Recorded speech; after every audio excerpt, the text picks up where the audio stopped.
Who is God? What a crazy question to ask.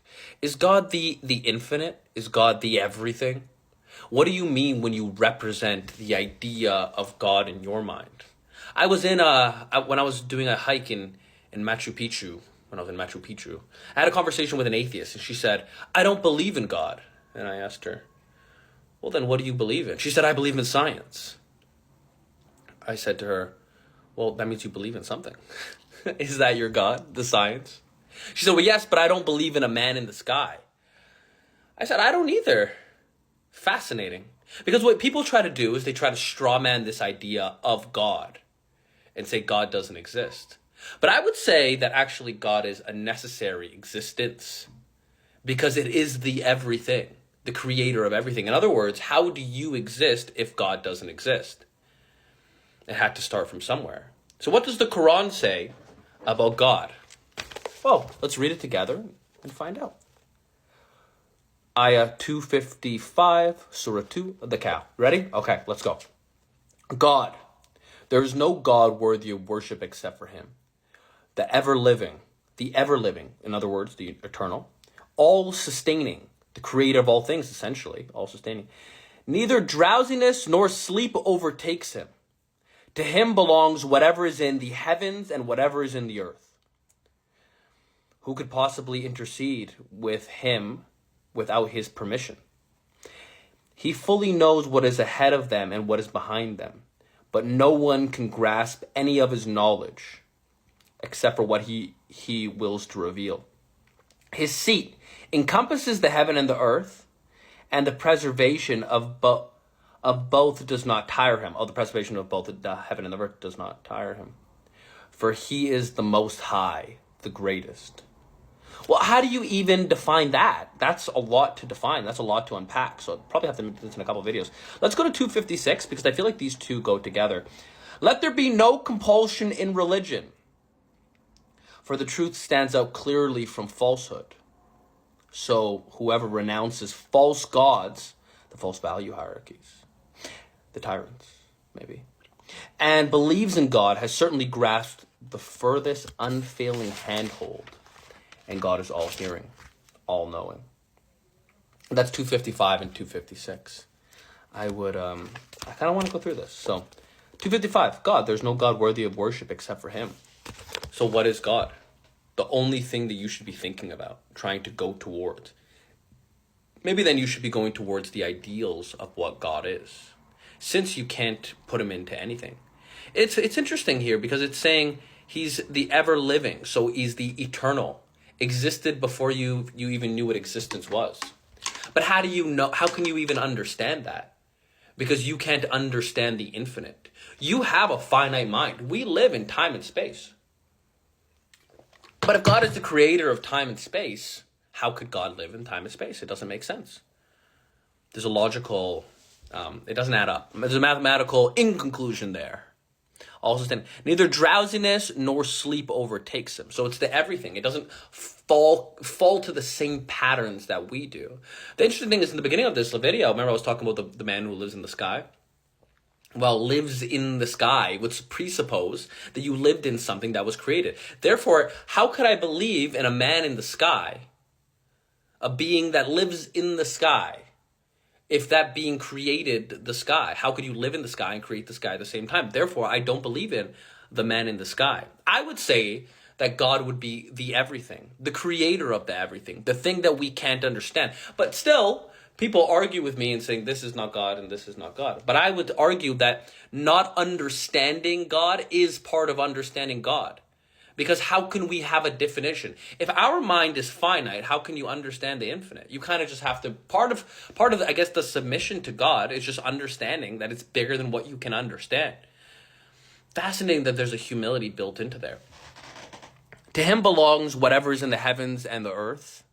Whatever is in the heavens and whatever is in the earth. So what the heavens would be, according to what I've looked up so far and the conversations that I've had, is the heavens is what's above you.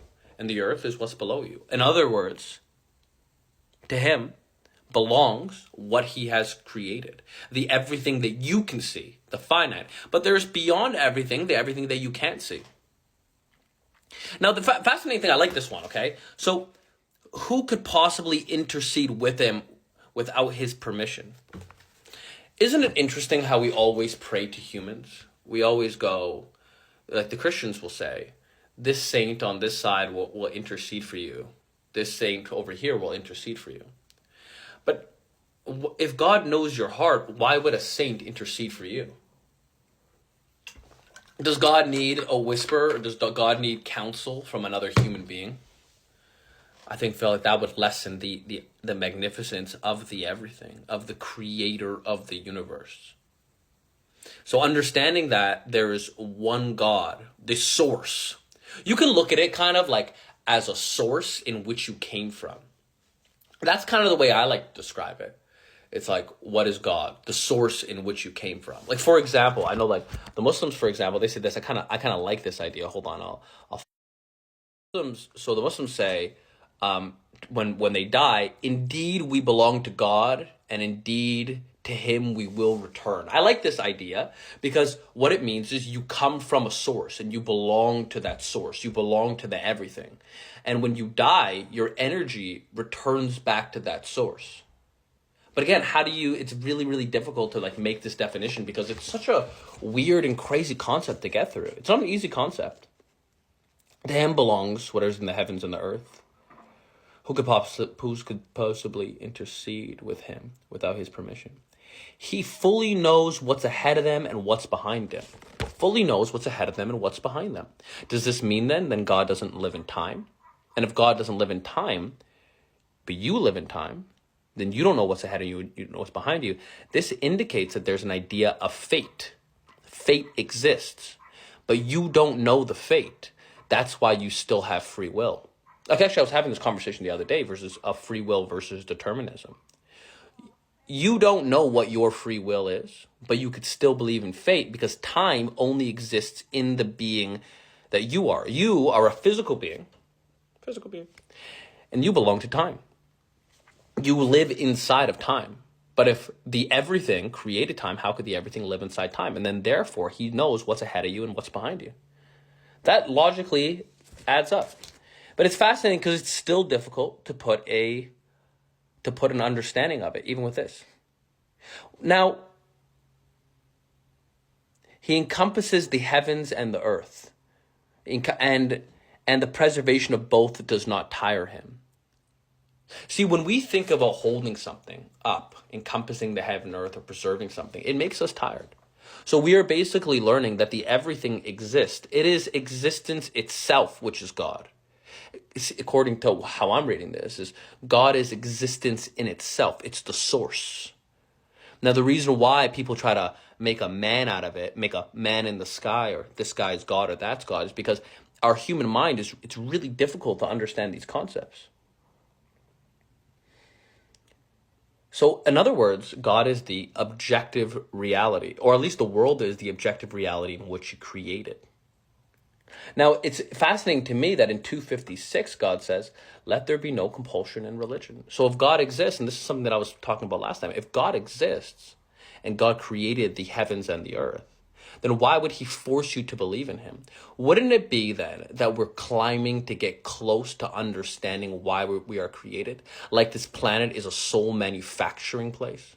Why would God create a subjective being, a finite being inside of an infinite, if it wasn't to enter into a gestation period, a place where you can grow, and then you return back to the source, a stronger version of yourself, almost like you're going through a level, like you're playing like this world is kind of like a video game or a dome in which you live.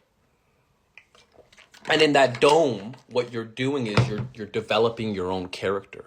And the mistakes that you make, and the mistakes that you make are just ways that you can develop your character.